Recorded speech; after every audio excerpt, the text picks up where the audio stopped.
The paintings that are here in Fergus McCaffrey Gallery all had their start in photographs given to me by journalists in Mexico.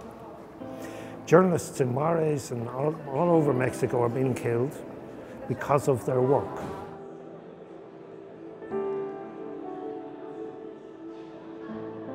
I wanted to bring the story of what was happening in Juarez through these paintings to New York to show what had happened. Because I feel there's a sense in which our gaze is averted from this murder.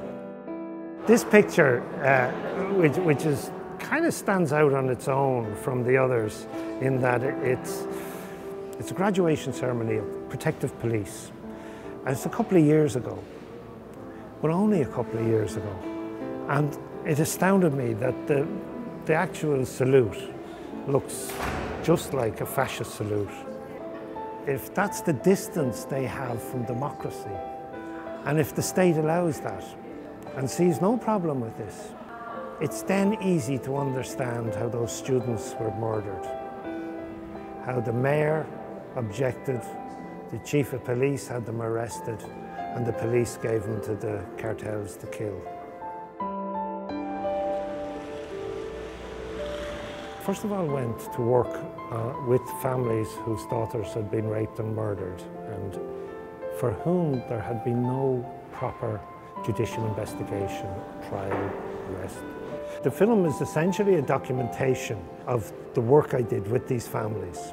I had made paintings of their daughters where I used the family photograph as the guide for the painting. I was interested in making a representation of what had been lost. Not how she'd been lost, but who it was that was lost. A painting will not carry the grief of the family. So it was important that some platform existed through which the family could say their story. And the film was the obvious way to do that.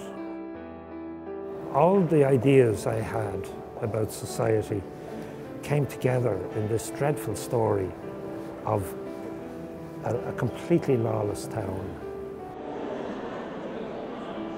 I wanted to, in a sense, return something. There is a contractual relationship with Prophets from the Show and Reporters Without Borders.